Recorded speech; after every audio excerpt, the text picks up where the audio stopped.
So welcome to the DAA Northwest Auction Lanes. In so many ways, these lanes are like hollowed ground.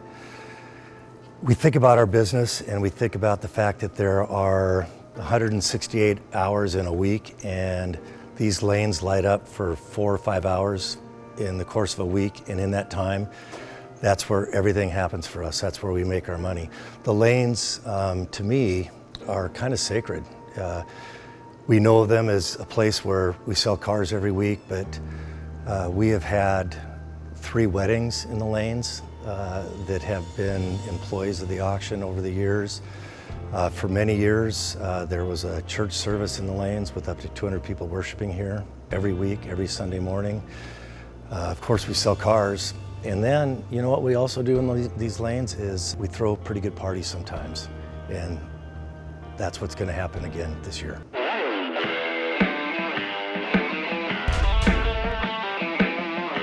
It's kind of like the Daytona 500 of NASCAR or the Super Bowl of football.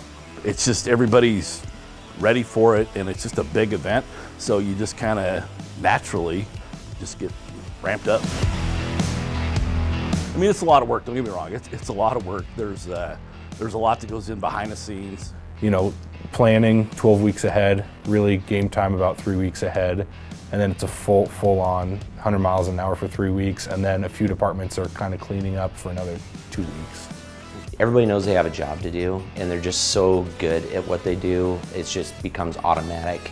The day-to-day work doesn't change, it's just more volume, right? So you're just pushing more through the funnel. We can gather 5,000 cars. I think our record is over 5,000, 51 something, and then sell nearly 4,000 of those in a market the size of Spokane. It's one of the biggest auction events in the industry. One thing that I really enjoy about the rock and roll sale is how everybody gets up and does whatever it takes to be successful for the sale.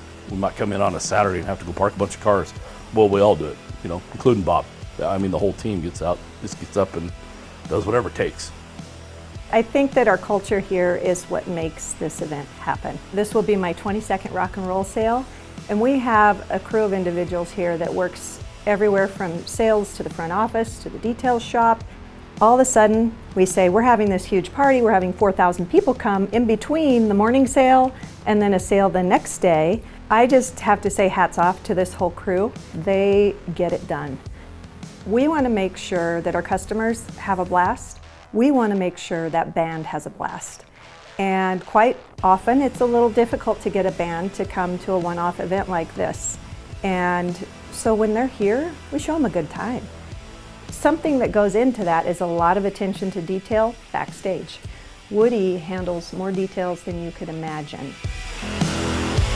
You know, you walk into the auction week after week as a customer, right? And then we have our weekly customers, we have our yearly customers for rock and roll. I would say that a lot of it is how quickly we bring up the auction for rock and roll, the stage, all the back end that people don't see for the setup piece, and then how quickly we remove it. I mean, everybody's there till 11 o'clock at night on a Wednesday.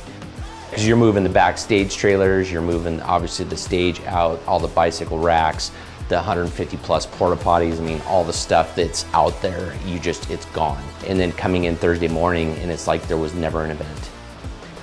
In the height of a rock and roll party, what happens in here, in some respects, kind of has to stay in here.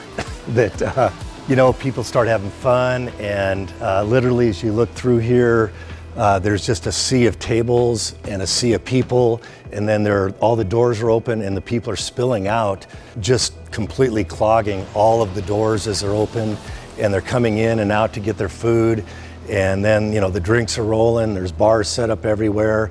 You wouldn't recognize it as a place that in a matter of hours is going to transform into a place of doing business again. It doesn't look like a place to do business. It looks like a place just to have a great time.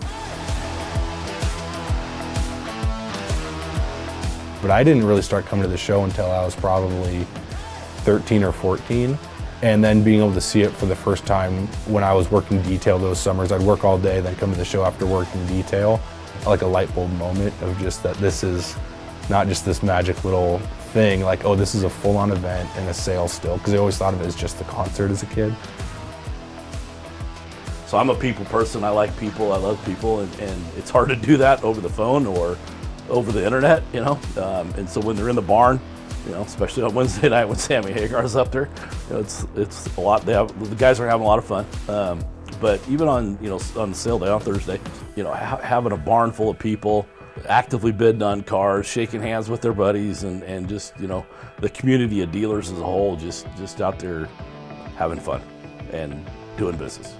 That's what I'm looking forward to. We were shut down for a year, and if you look at the way the lanes are right now, this is what an auction looked like. There was an auctioneer and a clerk, and no cars, no people, and you all supported us, and we conducted business that way. And as I think towards the rock and roll sales that we've had, and to think that these lanes are literally going to light up again.